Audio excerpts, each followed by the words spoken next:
Halo sahabat Wirid Traveling with Jesus. Hari ini Jumat 3 Desember tahun 2021, kita memasuki hari ketiga di bulan Kitab Suci Nasional yang bertema Yesus Sahabat Seperjalanan Kita, yang sama persis dengan tema dan nama channel ini. Terima kasih kepada semua sahabat Wirid Traveling with Jesus yang sudah banyak mensupport channel ini. Injil dan renungan hari ini akan dibawakan oleh Pak Paulus, didukung oleh bacaan dan mazmur tanggapan, serta kisah orang kudus hari ini akan dibacakan oleh Juan dari Jimbaran, Bali. Setelah bacaan Injil, marilah kita berdoa bersama-sama dengan Paus Fransiskus untuk pemulihan dunia dari COVID-19. Selamat mendengarkan.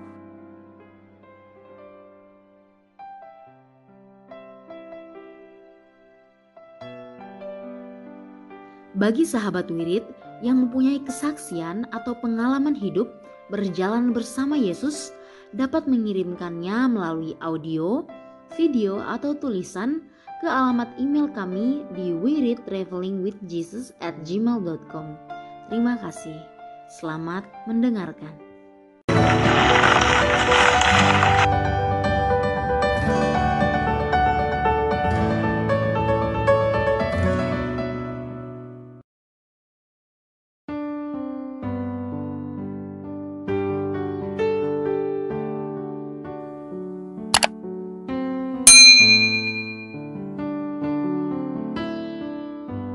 Bapak, Ibu, Saudara sekalian, selamat datang di channel Traveling with Jesus, teman baca Alkitab setiap hari bagi Anda semua. Bacaan kami ambil dari kalender liturgi Katolik. Mulai sekarang, Anda bisa mengakses bacaan yang kami bacakan dalam bahasa Indonesia, Inggris, dan Italia. Bacaan dalam bahasa Indonesia dan Inggris dapat diakses setiap hari Senin sampai dengan Sabtu, dan khusus bahasa Italia hanya pada hari Minggu. Selamat menikmati tayangan kami. Tuhan memberkati.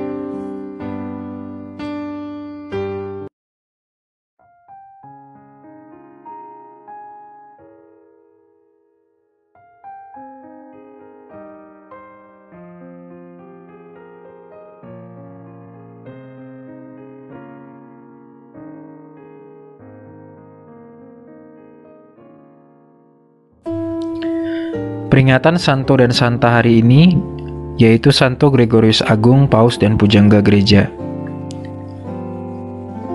Gregorius lahir di Roma pada tahun 540. Ibunya Silvia dan dua orang tantenya, Tarsila dan Aemiliana, dihormati pula oleh gereja sebagai orang kudus. Ayahnya Geordianus tergolong kaya raya, memiliki banyak tanah di Sisilia dan sebuah rumah indah di lembah bukit Seolian, Roma. Selama masa kanak-kanaknya, Gregorius mengalami suasana pendudukan suku bangsa Goth, Jerman atas kota Roma. Mengalami berkurangnya penduduk kota Roma dan kacaunya kehidupan kota. Meskipun demikian, Gregorius menerima suatu pendidikan yang memadai. Ia pandai sekali dalam pelajaran tata bahasa, retorik, dan dialektika. Karena posisinya di antara keluarga-keluarga aristokrat atau bangsawan sangat menonjol, Gregorius dengan mudah terlibat dalam kehidupan umum kemasyarakatan dan memimpin sejumlah kecil kantor. Pada saat usianya 33 tahun, ia menjadi prefek kota Roma, suatu kedudukan tinggi dan terhormat dalam dunia politik Roma saat itu. Namun Tuhan menghendaki Gregorius berkarya di ladang anggurnya. Gregorius meletakkan jabatan politiknya dan mengumumkan niatnya untuk menjalani kehidupan membiara. Ia menjual sebagian besar kekayaannya dan uang yang diperolehnya dimanfaatkan untuk mendirikan biara-biara. Ada 6 biara yang didirikan di Sisilia dan 1 di Roma. Di dalam biara-biara itu, ia menjalani kehidupannya sebagai seorang rahib. Namun, ia tidak saja hidup di dalam biara untuk berdoa dan bersemedi. Ia juga giat di luar, membantu orang-orang miskin dan tertindas, menjadi diakon di Roma, menjadi duta besar di Istana Konstantinopel. Pada tahun 586, ia dipilih menjadi abbas di biara Santo Andreas di Roma. Di sana, ia berjuang membebaskan para budak belian yang dijual di pasar-pasar kota Roma. Pada tahun 590, dia diangkat menjadi paus. Dengan ini, dia dapat dengan penuh wibawa melaksanakan cita-citanya membebaskan kaum miskin dan lemah, terutama budak-budak dari Inggris. Ia mengutus Santo Agustinus ke Inggris bersama 40 biarawan lain untuk mewartakan Injil di sana. Gregorius adalah paus pertama yang secara resmi mengumumkan dirinya sebagai kepala gereja Katolik sedunia. Ia memimpin gereja selama 14 tahun dan dikenal sebagai seorang paus yang masyhur, negarawan, dan administrator ulung pada awal abad pertengahan, serta bapa gereja Latin yang terakhir. Karena tulisan-tulisannya yang berbobot, dia digelari sebagai pujangga gereja Latin. Meskipun begitu, ia tetap rendah hati dan menyebut dirinya sebagai abdi, para abdi Allah, atau servus servorum Dei. Julukan ini tetap dipakai sampai sekarang untuk jabatan paus di Roma.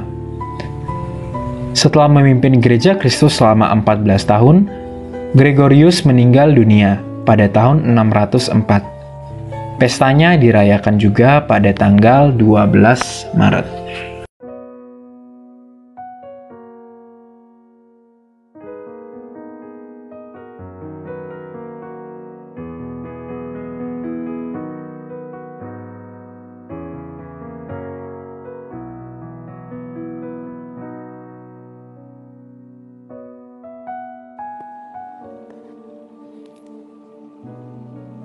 Demi nama Bapa dan Putra dan Roh Kudus. Amin. Datanglah ya Roh Kudus, datanglah dengan kekuatan hati Santa Perawan Maria yang tidak bernoda mempelaimu yang terkasih. Datanglah, bimbinglah kami, hiburlah kami.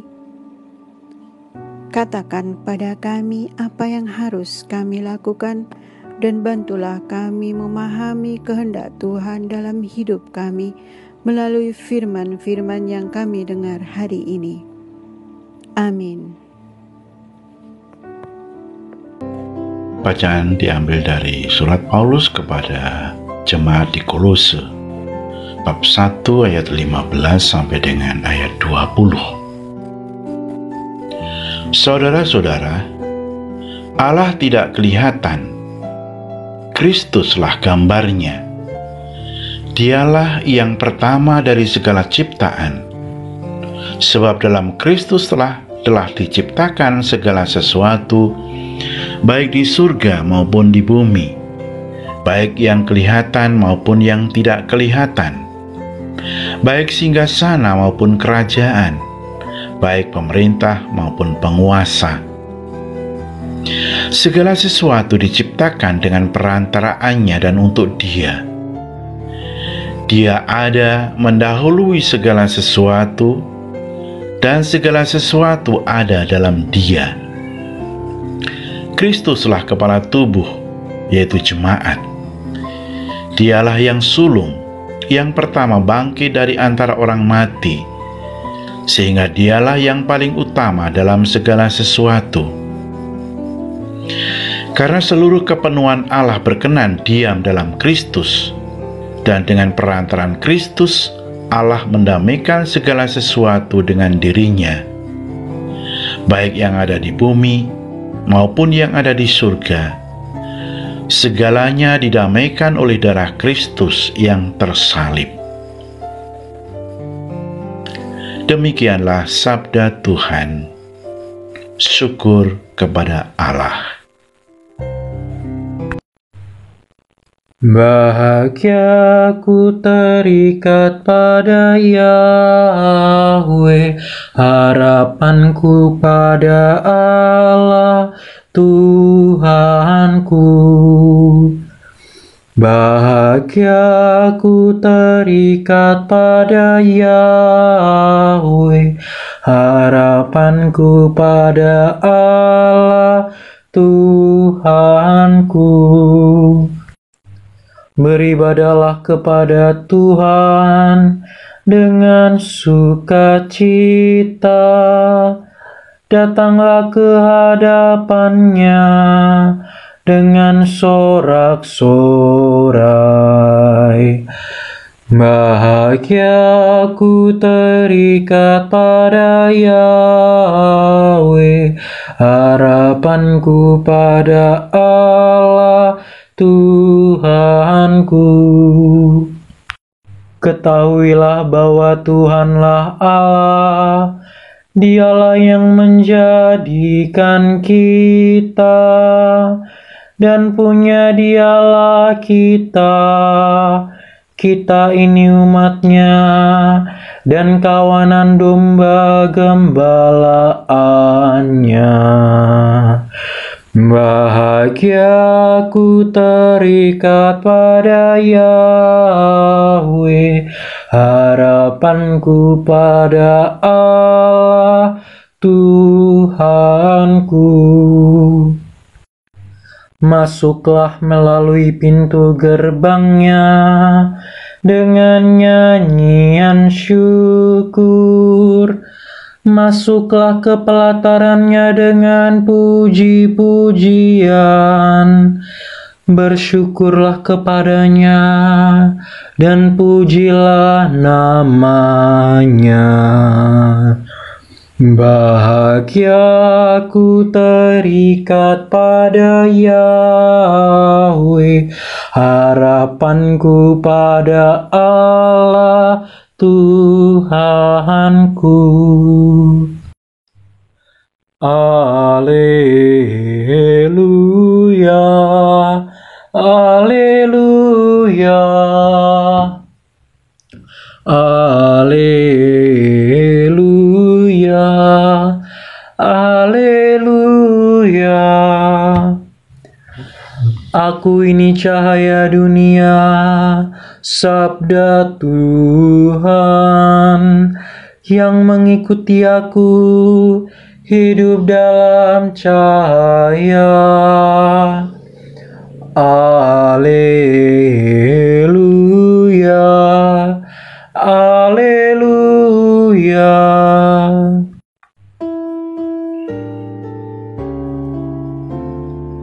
Bacaan Injil. Inilah Injil suci menurut Lukas, bab 5 ayat 33 sampai dengan ayat 39. Sekali peristiwa, orang-orang Farisi dan ahli-ahli Taurat berkata kepada Yesus, "Murid-murid Yohanes sering berpuasa dan sembahyang. Demikian pula murid-murid orang Farisi. Tetapi murid-muridmu makan dan minum." Yesus menjawab, "Dapatkah sahabat mempelai disuruh berpuasa selagi mempelai itu bersama mereka? Tetapi akan datang waktunya mempelai diambil dari mereka. Pada waktu itulah mereka akan berpuasa." Yesus mengatakan juga suatu perumpamaan kepada mereka. Tiada seorang pun mengoyakkan secarik kain dari baju yang baru untuk ditambalkan pada baju yang tua. Sebab jika demikian, yang baru itu pun akan koyak. Apalagi kain penambal yang dikoyakkan dari baju baru tidak akan cocok pada baju yang tua. Demikian juga tiada seorang pun mengisikan anggur baru ke dalam kantong kulit yang tua. Sebab jika demikian, anggur baru itu akan mengoyakkan kantong tua itu, lalu anggur akan terbuang, dan kantong itu pun hancur. Tetapi anggur baru harus disimpan dalam kantong yang baru pula. Dan tiada seorang pun yang telah minum anggur tua ingin minum anggur yang baru. Sebab ia akan berkata, anggur yang tua lebih baik. Demikianlah sabda Tuhan. Terpujilah Kristus.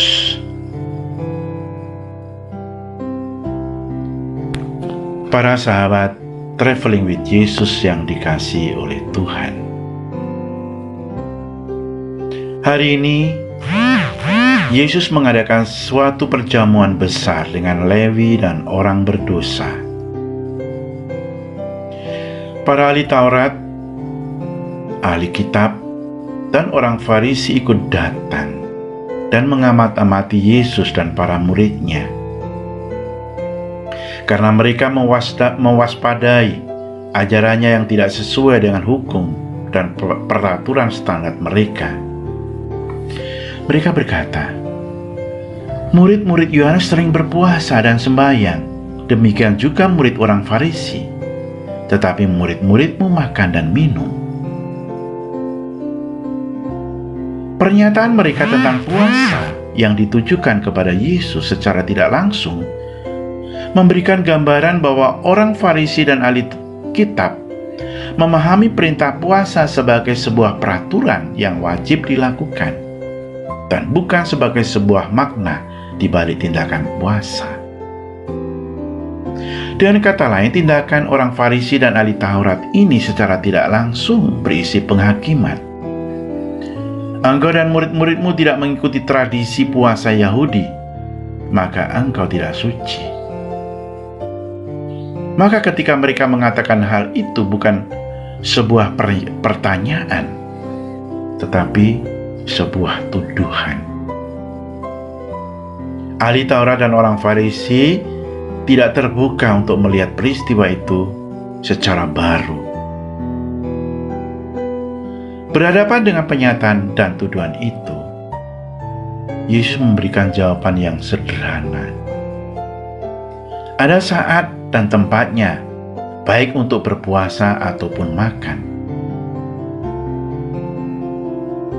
Gereja mencoba menangkap ajakan Yesus ini melalui lingkaran liturgi, lingkaran tahun liturgi. Di dalam kenyataan sehari-hari, beberapa orang atas kemauannya sendiri mempunyai waktu yang khusus melakukan hal-hal yang tidak biasa.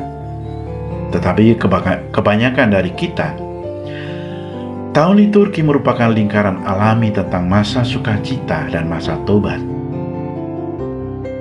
Pada saat kita bersukacita dengan mempelai laki-laki seperti Natal dan Paskah, kita merayakan kedatangan Kristus dan kebangkitannya.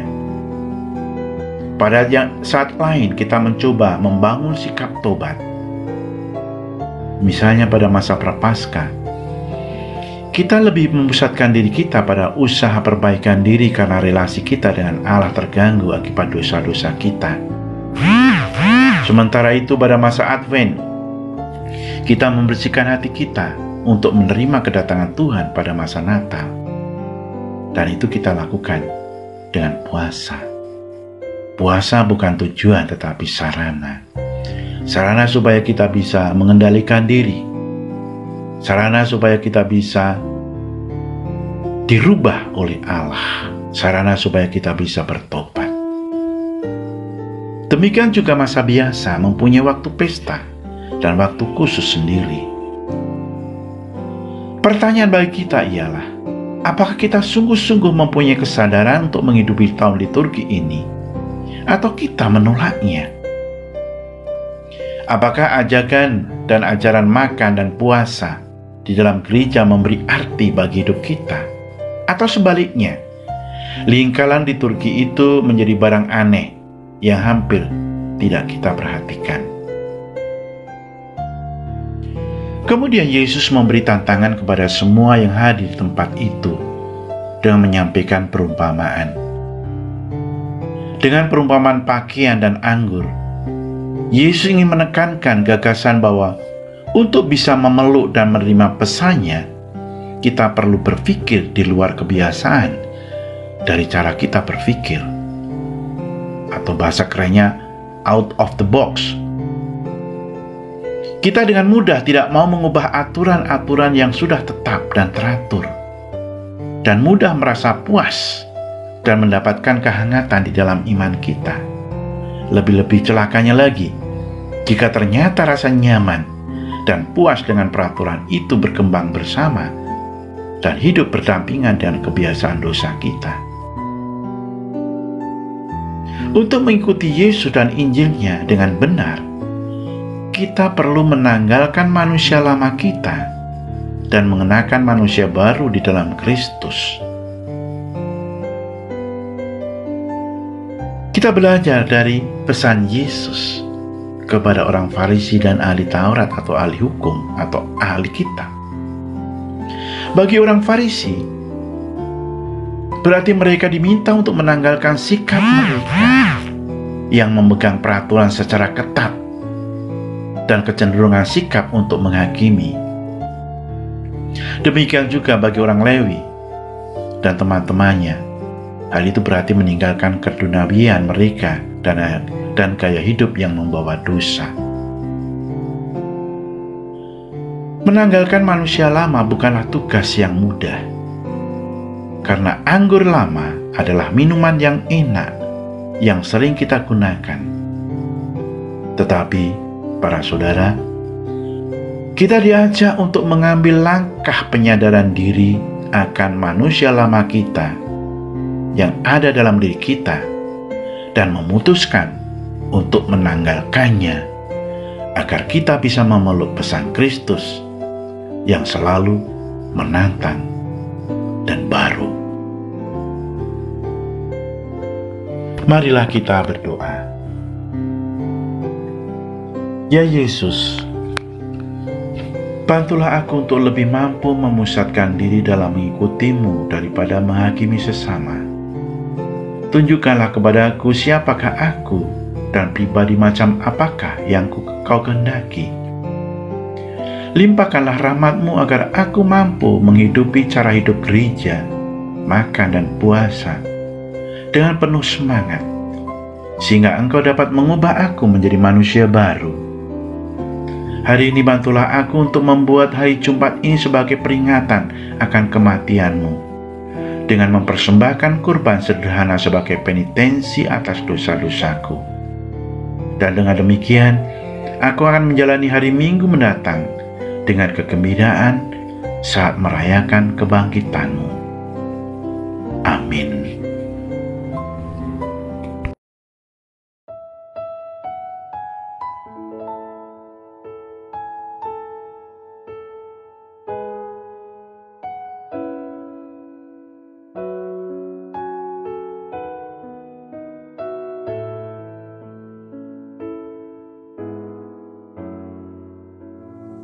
Doa dalam masa pandemi bersama Paus Fransiskus. Kami datang ke dalam rengkuhan tangan-Mu, O Bunda Allah yang tersuci. Dalam situasi genting ketika seluruh dunia terhimpit oleh penderitaan dan kecemasan, kami menghadap-Mu, Bunda Allah dan Bunda kami, dan mencari perlindungan di bawah naungan-Mu. O Perawan Maria, di tengah pandemi ini arahkanlah pandangan-Mu yang penuh belas kasih kepada kami. Hiburlah setiap pribadi yang berada di ambang keputusasaan dan sedang meratapi kepergian orang-orang yang mereka cintai, yang terkadang dimakamkan dengan cara yang membukakan hati. Tinggallah dan teguhkanlah mereka yang memedulikan keadaan orang-orang terkasih yang sedang sakit, namun tidak bisa berada dekat dengan mereka demi mencegah penyebaran virus ini. Penuhilah dengan harapan mereka yang terombang-ambing oleh deru kecemasan pada masa depan dan dampaknya bagi perekonomian serta pekerjaan. Bunda Allah dan Bunda kami, doakanlah kami kepada Allah Bapa yang penuh belas kasih agar masa sulit penuh rasa cemas ini dapat berakhir dan semoga fajar harapan serta ketenangan boleh kembali menyinsil.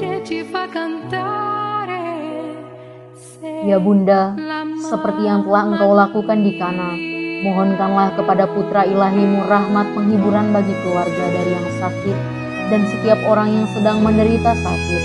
Semoga mereka tetap dapat menjaga keyakinan dan kepercayaan yang teguh akan karya penyelamatan. Lindungilah para dokter, perawat, petugas kesehatan, dan para relawan yang berada di depan situasi genting ini dan yang sedang mempertaruhkan hidup mereka guna menyelamatkan banyak orang.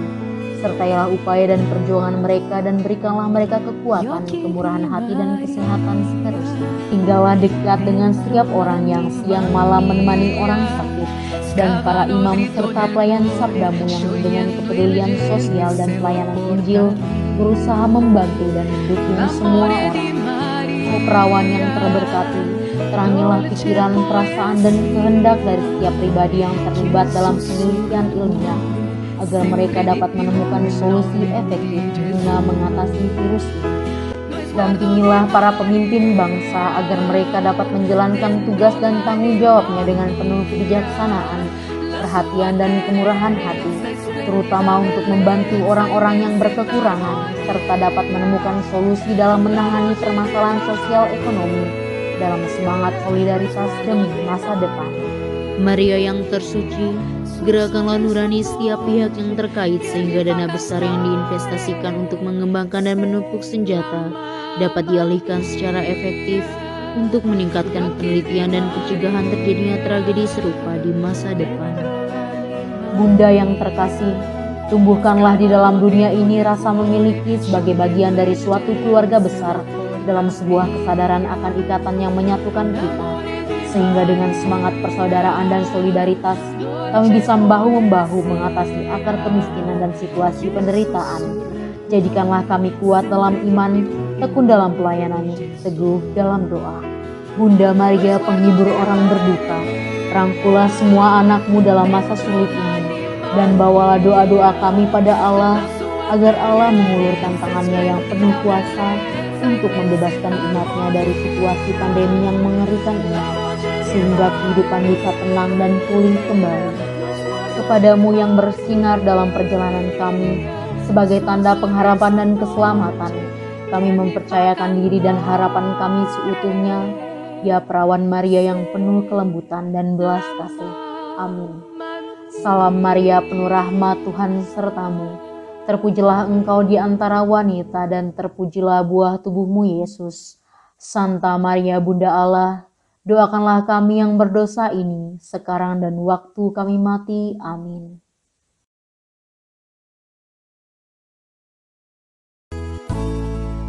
Semoga melalui pengorbanan Yesus di kayu salib dan doa-doa Bunda Maria, kita semua dibebaskan dari kutukan, dipenuhi dengan sukacita, cinta, dan memperoleh berkat Abraham yang Tuhan berkati dalam segala hal, peninggian, kesehatan, kemampuan untuk bertahan dalam penderitaan dan tetap berbuah, kesejahteraan, kemenangan, rendah hati, dan perkenanan Tuhan. Amin. Saudara-saudari, para sahabat Wirid Traveling with Jesus, marilah kita memohon berkat Tuhan untuk kita semua. Tuhan sertamu dan sertamu juga. Semoga saudara-saudari, sanak keluargamu, usaha-usaha, pekerjaan-pekerjaan, kesehatan, dan imanmu senantiasa dilindungi dan diberkati oleh Allah yang Maha Kuasa, Bapa, Putra, dan Roh Kudus. Semoga Tuhan selalu menyertai kita. Syukur kepada Allah. Amin.